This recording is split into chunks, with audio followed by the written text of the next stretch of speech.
Bonjour à tous, ici Yanaïs, je suis de retour dans une chronique et on va parler du match décisif qui va opposer le Paris Saint-Germain à Manchester City dans cette avant-dernière journée de Ligue des Champions, mardi. Mais avant toute chose, avant de commencer, n'hésitez pas à vous abonner, n'hésitez pas à commenter, à partager la vidéo. Ça me ferait plaisir, ça ferait grandir la chaîne. Je suis en train de reprendre tout doucement, d'essayer des nouvelles choses, nouveaux outils. Donc ça m'aiderait grandement si vous pouvez vous abonner, partager et discuter de cette chaîne autour de vous. Sans plus attendre, commençons un peu ce débrief. Cet avant-match. Le débrief, ce sera plutôt après le match. Donc, on va parler des forces en présence. Donc, le Paris Saint-Germain, comme d'habitude, hein, en Ligue 1, c'est nickel. Ça laisse peu de points, ça laisse peu de marge aux autres équipes. C'est. Bon, ils vont être champions de France sans trop de surprise, je pense. En Ligue des Champions, c'est plus compliqué. Ils sont décevants. Ils sont le dernier club français classé. Qui l'eût cru en début de phase de groupe. Ils sont 25e, pour l'instant éliminés, donc ils doivent absolument faire un résultat contre Manchester City. Ils ont laissé échapper des points bêtement. Je pense à ce match contre l'Atlético de Madrid qui m'a fait m'arracher les cheveux en tant que supporter de club français en Coupe d'Europe.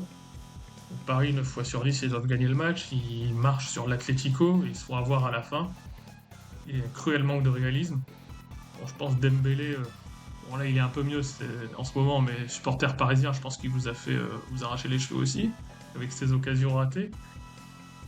Euh, Parfait 80% du temps et dans la surface, c'est plus compliqué. Paris, ils ont d'excellents joueurs, bon, outre Dembélé, mais ils ont en attaque des joueurs qui peuvent faire la différence, des oreilles doués qui est en train de monter en puissance, Barcola qui a fait un excellent début de saison qui est un peu moins bien, Ramos qui fait des bonnes rentrées ou Kang In Lee, le sud-coréen au pied gauche magique, dira-t-on. Par contre, ça manque un peu, je pense, de muscle, hein, cette équipe. Au milieu de terrain, c'est propre. On pense à Zaire Emery, on pense à Vitinha ou Neves. Mais ça manque un peu de physique, ça manque peut-être un peu d'expérience pour le très très haut niveau. Marquinhos, il est peut-être aussi un peu vieillissant. Donc, est-ce que ça peut tenir sur la durée? Et puis de l'autre côté, on a Manchester City. Je vous aurais dit, il y a quelques temps, l'année dernière, il y a 2 ans, que ce match-là, c'était une affiche digne de finale de Champions League. Aujourd'hui, notamment City, c'est l'ombre d'elle-même. Sixième en PL, sixième en Première Ligue, vous vous rendez compte? Ils sont loin, loin, loin de la première place, loin des standards de Guardiola. En Ligue des Champions, ils sont autour de la 20e place. Donc ça passe pour l'instant, mais c'est ric-rac. Ils ont perdu pas mal de joueurs sur blessure. Est-ce que c'est ça qui a cassé la dynamique, hein? On pense au ballon d'or Rodri. Euh, 2024, fin 2024, sur les 10 derniers matchs, ils ont que 2 victoires. 2 victoires, 6 défaites, 2 nuls. C'est très inhabituel. Moi, je pense que même s'ils sont un peu mieux en ce début 2025, c'est le moment ou jamais pour prendre City, pour n'importe quelle équipe. Bon, faut se méfier quand même du lion qui dort, comme on dit. Je sais pas si c'est cette expression qu'il faut utiliser, mais il faut se méfier. Avec des joueurs comme Haaland, il faut pas s'endormir. Donc je pense que l'opposition, elle va être super intéressante. Je serais bien incapable de vous donner un favori. Bon, j'espère, en tant que supporter des clubs français, que Paris passera et que nos 4 clubs français puissent continuer dans la compétition. Mais ça va pas être facile. Ça va pas être facile.